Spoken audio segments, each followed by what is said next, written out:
What's going on, everybody? This is Neo. Islam means love. The Quran means wisdom. All right? Peace and love.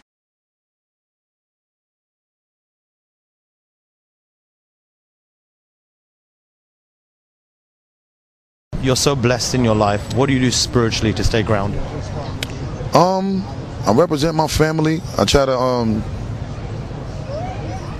really just, understand every aspect about the Most High. For me, the Most High is Allah.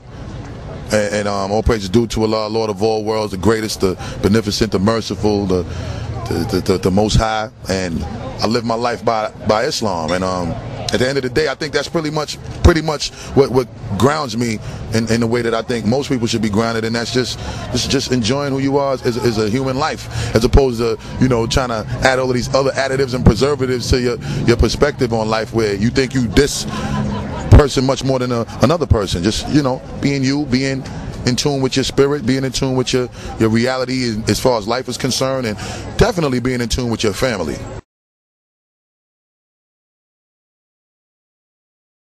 I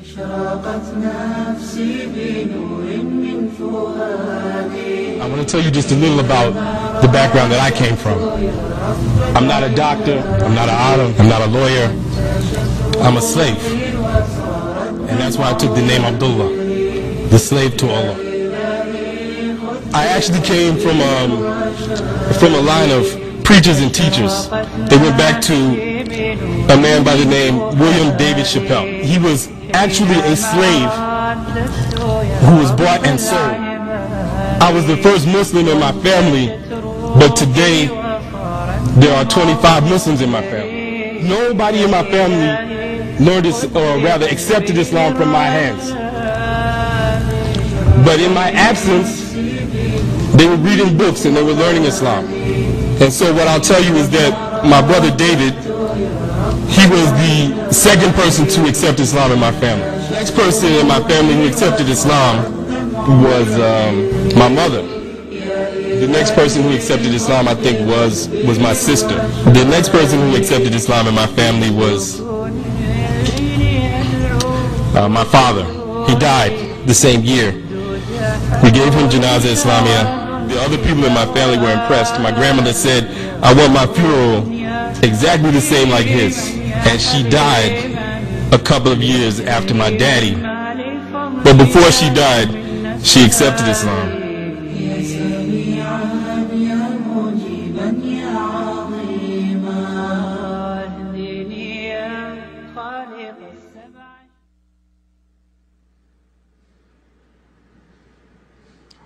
Heroes come in all shapes, sizes, colors, and religions. This man might be the most famous person in the world. He's one of the greatest heroes of our time, and he is a Muslim.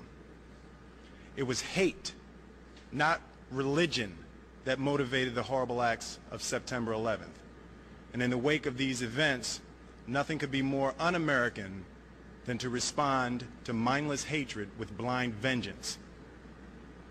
My friend and I want you to remember that, and that we are strongest when we stand together. Champ? I'm here because of the terrible thing that happened the other day. I'm a Muslim. I've been a Muslim for 20 years. And I'm against killing, violence, and all Muslims are against it. I think that people should know the real truth about Islam. You know me, I'm a boxer. I'm called the greatest of all time.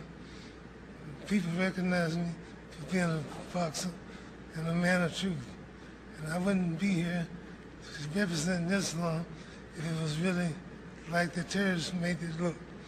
I think that all the people should know the truth and come to recognize the truth, because Islam is peace against killing, murder, and the terrorists and the people doing that in the name of Islam are wrong. And if I had a chance, I'd do something about it. Well, you're going to love our next interview. Of all the people that we managed to track down in the Hajj is a Hollywood movie actor, Omar Reagan, now a Muslim, thanks so much for joining us. You've acted in the movie Rush Hour 2 as a double for Chris Tucker. Tell me about how you went from Hollywood to Hajj. That's an amazing journey in itself. Yeah, when you put it like that, it kind of, I don't know. It's the first thing that comes to my mind, like, wow, how did I get here? I can say I'm grateful. I know my mother, she converted to Islam when I was young, but I grew up making a lot of mistakes. We won't get into that. Yeah, please don't tell nobody. Don't tell nobody.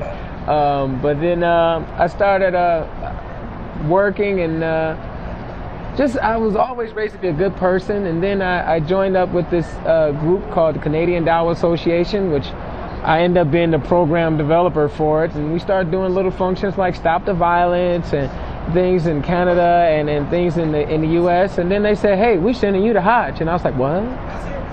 And I didn't feel like I was ready, so I started trying to study, and I came last year. All right, now, as I mentioned, you've doubled for Chris Tucker. You know what I'm going to ask you? I got to ask you, what would Chris Tucker say if he was on Hajj? He'd probably say something like, hey man, it's a lot of people and they pushing me. No, he probably say, it's all for Allah, man, all for Allah. It's only one God. Numerous of things. And you know this, man. They do this. I got a new life. How do Hollywood? You're still working in Hollywood, so yeah. It's quite an interesting balancing act. Do Hollywood and Hajj really go together? You can maintain those two roles. Hollywood and Hajj. Yeah, that's controversy right there. That is controversy. It's like, when you hear it. But is that Bernie Mac now? Or what's that? Hollywood and Hajj. Now, you know, it's conflicting, but it works. Because Hollywood teaches you kind of like put on this, be a fake person, be another person, and Hajj teaches you to really be yourself. It strips you of everything that you thought was so important and everything that you really fight for. It's about me and what I need. And Hajj, man, you know, you sleep on the ground, you know, you wear nothing, as you can see. No, we don't want to really show you wearing nothing. He is dressed, by the way. That is true. That is true. But you stripped of all those worldly possessions, you know, and you kind of, everybody's on the same level, no matter how much money you have. We're the same. So I can take that back to the U.S. with me, you know. Be a nice person, be a good person. What Islam really teaches is have good character, good manners. Tell me, Omar, does it hurt your Hollywood profile, your Hollywood career, that you have such a high profile as a Muslim? As you mentioned, you're in Hajj, you're talking to us on TV, you're part of the Canadian Dawah Association. I don't know. That's a good question. I'm going to find out when I go back home. Well, if you need a job, I'll talk to my boss. Yeah, do that, because U.S., they'll be like, you was on Al Jazeera? What? I'm like, they love us. It's been good talking to you, Omar Reagan. It's been good talking to you too. I'm going to let you get back to the other rush hour. This is more like rush hour 10. It took us about 3 hours and 15 minutes to get you out here. I don't want to even think about how long it's going to take to get you back. Yeah, what is the opposite of rush hour? Slow motion over here, boy. You can't go nowhere. It's just too many people. They in mountains and everything. It's beautiful though. It is beautiful. Omar Reagan, you have yourself a beautiful Hajj and a safe trip home. All right, nice talking to you. Man, thank you. We'll be continuing the coverage from the heart of the Hajj in the days to come, but for now I'm going to hand you back to Imran in the studio.